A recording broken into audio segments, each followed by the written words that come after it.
Assalamualaikum warahmatullahi wabarakatuh. Perkenalkan, nama saya Muhammad Nuryadi. Saya dari kampus Universitas Bina Sarana Informatika Kramat 98. Di sini saya akan menjelaskan tentang apa itu peran otoritas moneter dan perbankan untuk dapat berperan mengatasi krisis perekonomian suatu negara. Yang pertama, di sini kita tahu otoritas moneter. Otoritas moneter adalah suatu entitas yang memiliki wewenang untuk mengendalikan jumlah uang yang beredar pada suatu negara dan memiliki hak untuk menetapkan suku bunga dan parameter lainnya yang menentukan biaya dan persediaan uang.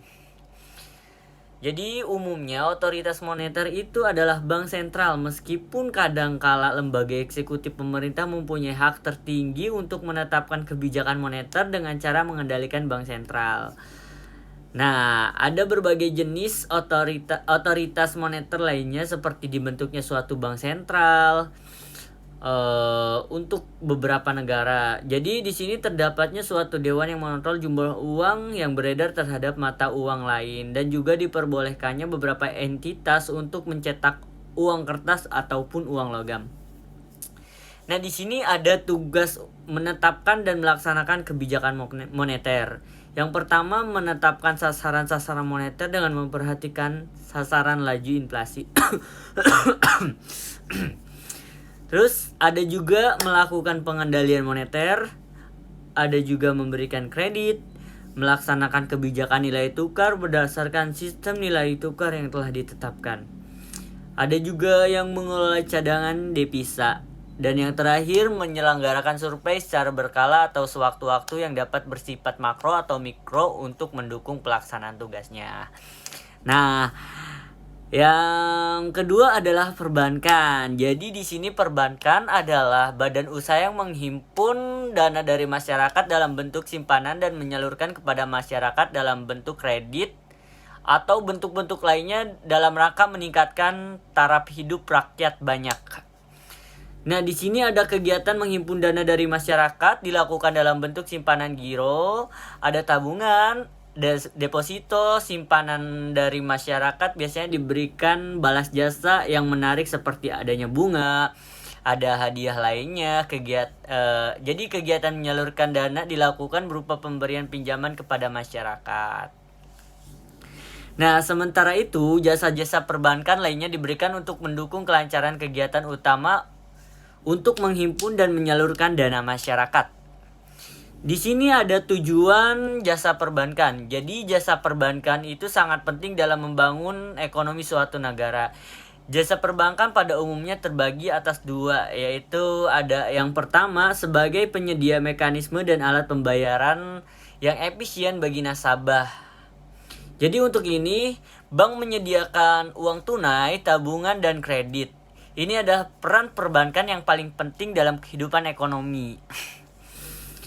Jadi tanpa adanya penyediaan alat pembayaran yang efisien ini, maka barang yang hanya dapat diperdagangkan dengan cara barter yang dapat memakan waktu. Jadi manfaatnya itu mempermudah untuk bertransaksi untuk melakukan membeli barang gitu. Yang kedua, dengan menerima tabungan dari nasabah dan meminjamkannya kepada pihak yang membutuhkan dana. Jadi berarti bank meningkatkan arus dana untuk investasi dan pemanfaatan yang lebih produktif.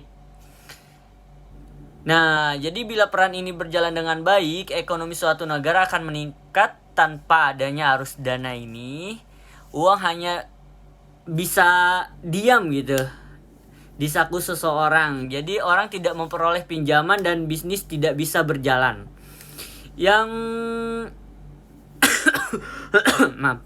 Di sini juga ada peran utama otoritas moneter dan perbankan. Jadi berikut adalah beberapa peran utama yang dimainkan oleh otoritas moneter dan perbankan dalam mengatasi krisis perekonomian. Yang pertama ada menjaga stabilitas nilai tukar mata uang.